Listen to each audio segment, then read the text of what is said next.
Bienvenidas y bienvenidos. Hoy nos metemos de lleno en Bitcoin.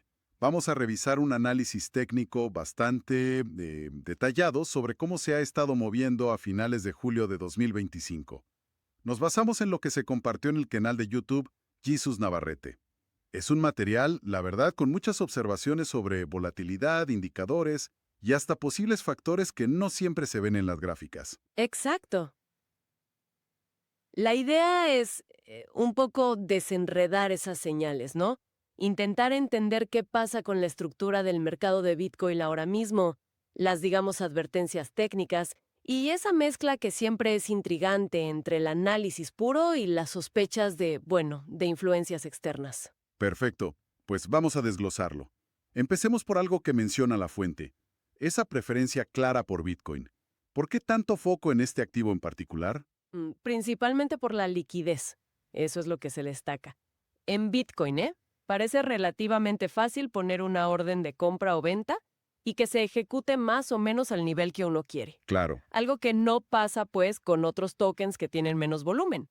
Ahí salir de una posición incluso con poco dinero puede ser un lío.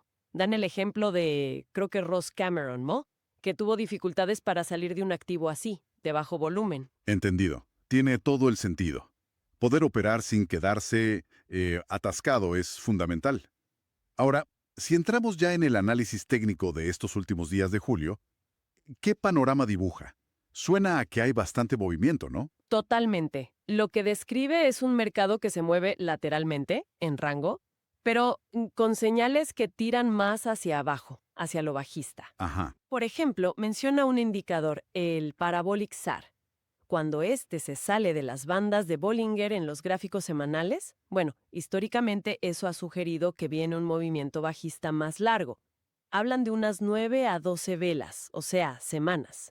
Vaya, pero la rotación que vemos ahora dentro de las bandas sugiere más bien movimientos cortos, o sea, volatilidad pero contenida por ahora. Y justo en medio de esa volatilidad pasó algo el 25 de julio que llamó mucho la atención, ¿verdad? Eso que llaman el mínimo viajero del tiempo. ¿Qué fue eso exactamente? Sí, es curioso el nombre. Se refiere a una caída súper rápida, un mínimo en 114,750, que no apareció igual en todas las gráficas. Como un glitch, un error momentáneo. Mm, Pero lo interesante, según lo interpreta la fuente, no es tanto el error en sí, sino lo que demostró, que el mercado podía llegar a ese nivel así, de golpe, barriendo soportes. casi como una prueba. Exacto, como una especie de prueba de estrés o una señal de lo que podría venir. Además, lo conectan con un nivel que ya habían calculado, uno de autocorrección para la vela mensual que estaba en 114,175. Muy cerca, ¿viste? Qué interesante. O sea, más que un fallo técnico, una especie de aviso oculto en el ruido, y si mostró esa capacidad de caer tan rápido, que anticipa la fuente a partir de ahí y de otros indicadores. Pues la perspectiva que dan es claramente bajista. Esperan que Bitcoin negocie cerca de esos 114,750 e incluso que rompa ese soporte clave de 114,175 a principios de agosto. O sea, pronto. Sí, y hacen una advertencia bastante directa contra lo que llaman el síndrome de Peter Pan, esa idea un poco ingenua de que el precio siempre, siempre se va a recuperar y volver a subir. Como negar la posibilidad de caídas serias. Justo eso. Y bueno, dicen que otros indicadores técnicos, como el MACD, también están apoyando esta visión más bien pesimista por ahora. Pero el análisis, como decías al principio, no se queda solo en lo técnico. Menciona posibles factores externos. Rumores quizás. Correcto. El análisis reporta lo que califica explícitamente como rumores y especulaciones.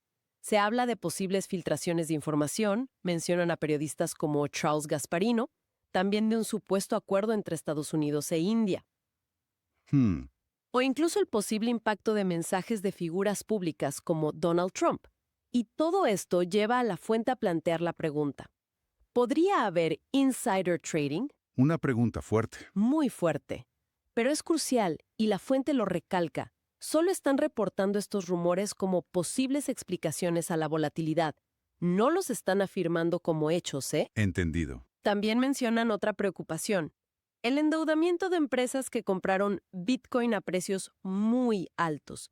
Lo ven como un riesgo para todo el sistema. Claro, si el precio baja mucho. Bueno, esto nos lleva a una pregunta clave que la propia fuente parece hacerse. Si hay tantas sospechas de manipulación o de libretos, como dicen a veces, ¿qué validez real tiene entonces el análisis técnico tradicional que estamos discutiendo? Es la gran interrogante, ¿verdad? Y es algo que el propio análisis explora. De hecho, analizan también la vela mensual de julio, el patrón completo del mes. Ajá.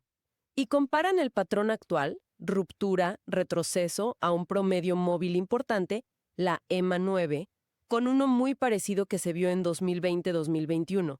Y ese patrón precedió a una corrección bastante fuerte, Uf, sugiere algo similar ahora. pues sugiere que hay un riesgo, sí, un riesgo de caída hacia la zona de los $70,000 o incluso 60,000.